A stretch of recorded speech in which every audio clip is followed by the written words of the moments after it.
you guys to let me know if they was right or wrong for that. And because I really need somebody to hear this story, because you know it's a lot of kids out there need a home to go to, and I was that home. I was that respite home.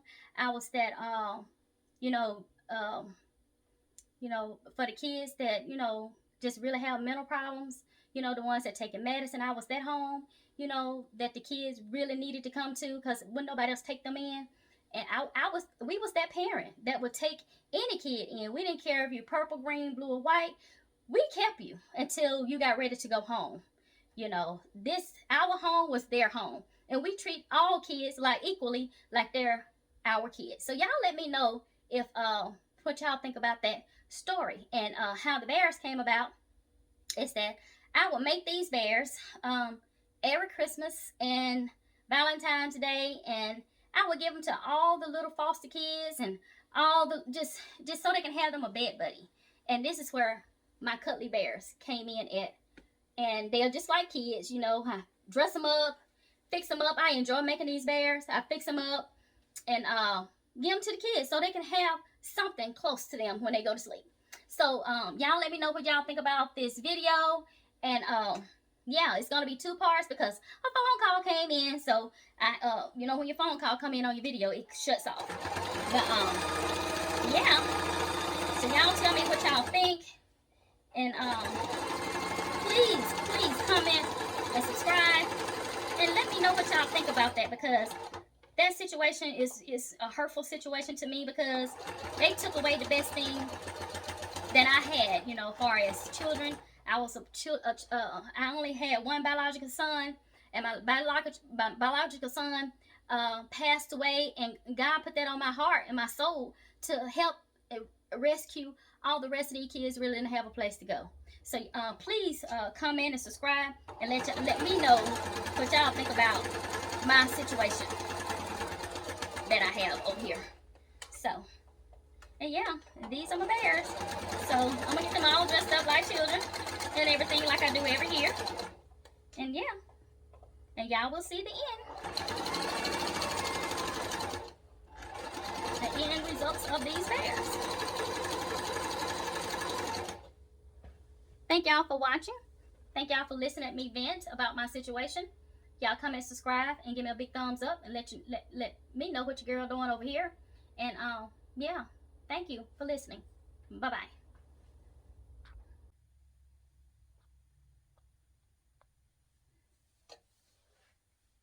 Hey YouTube, I'm here back with another video. I'm making these bears, these little cuddly bears. And yeah, I think they're beautiful. They're good for a bed buddy for a little kid, or even an adult, because I love them. They're so cuddly and soft, and then I put baby clothes on them so they can look just like little children. And I'll tell y'all the story behind a teddy bear.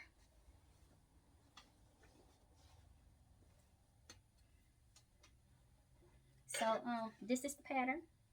I'm about to sew it together.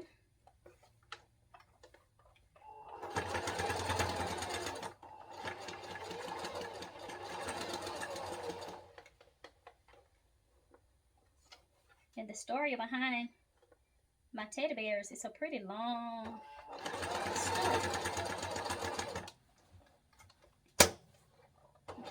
story. That I've been keeping to myself. I feel I really just need to share it with someone, because it begins to bother me. So yeah, and I would like the whole world to know about my story. So I'm kind of shy, but I'm gonna go ahead and start this story off. Well, in 1999, I started working for a foster care agency, and I'm not gonna name any of them. I'm not gonna name them, but I have fostered over 50 or 60 children over the years. And my biological son, I could tell you his name. His name was Justin, and Justin died of cancer when he was 7 years old, and up at the University Hospital, the kids side over there. And so, and then I became a foster parent, and so I want to change these children's life, and so I gave them the best of life. The ones that came to me, I tried to be the best parent that they ever could have, and I always told my children, blood don't make a family. It doesn't make a family at all. It's about loving and caring about who you with and treat them as your family, who God sent to you. And so I always live by those standards. It don't take blood to make a family. And so I was a foster parent for like 20 some years. And so out of all those years, I was a foster parent. And I'm not gonna call in the agency, but anyways, so this particular agency I had went to and I fosters, I say about 20 or 30 kids through this agency. And so me and my husband, we got married, and he became a foster parent. So we was together like, he was a foster parent for like 7 years after we got married and everything.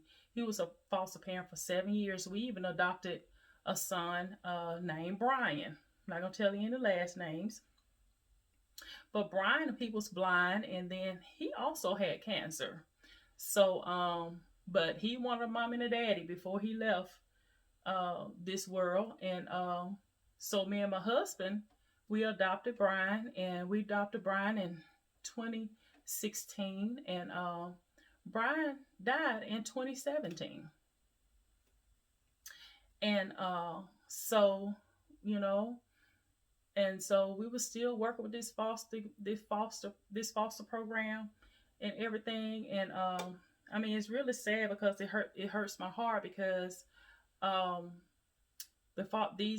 this agency called me and my husband. It's like 7 years my husband was a foster parent.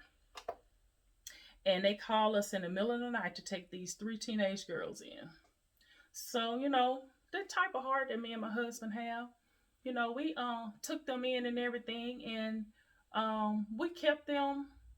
They stayed in our household for a whole year after that night that we took them in the rain and the storm. They came to us in the rain and the storm, and make a long story short, and we took all 3 of them in because we didn't want to break them up. So we took all of them in, and they stayed there a year after they came to our home. But this is the disturbing part of this whole situation, is where I'm trying to go. The agency that we was working for, they do background checks on you. They do fingerprints. They really know everything about you before you become a foster parent.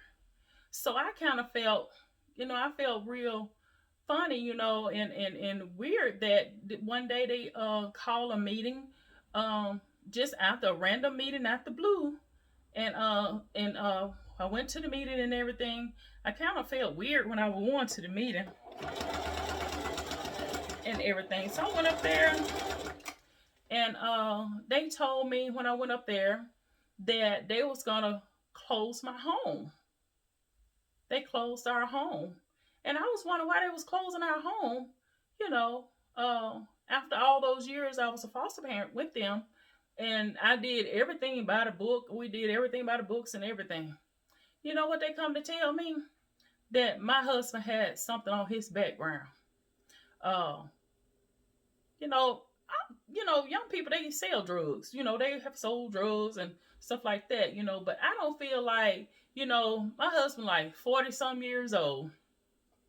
And I feel like that what happened when he was a teenager should reflect on his life like right now, and I feel like they was wrong because they closed my home and they certified my husband as a foster parent, and we adopted Brian and everything, and they just let us went on thinking everything was okay. Then at the drop of the hat, they closed my home for in my eyesight for no reason, because it'll be different if something was different on your background, but it wasn't.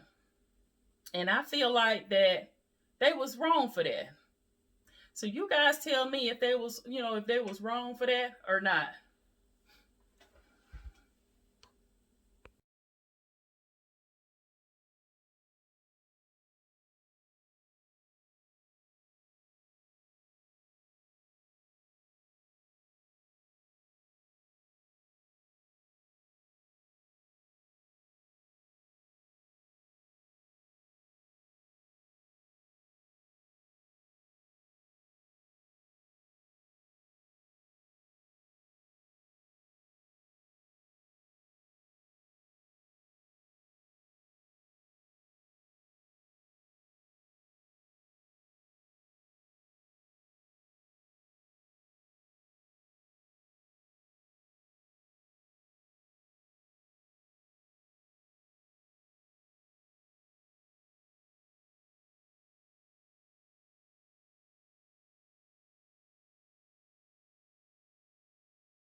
God, I wish I never spoke.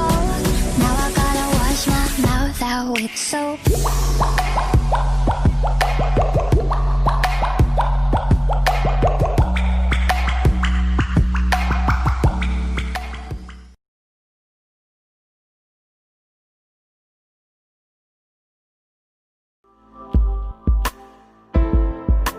I wanted to run away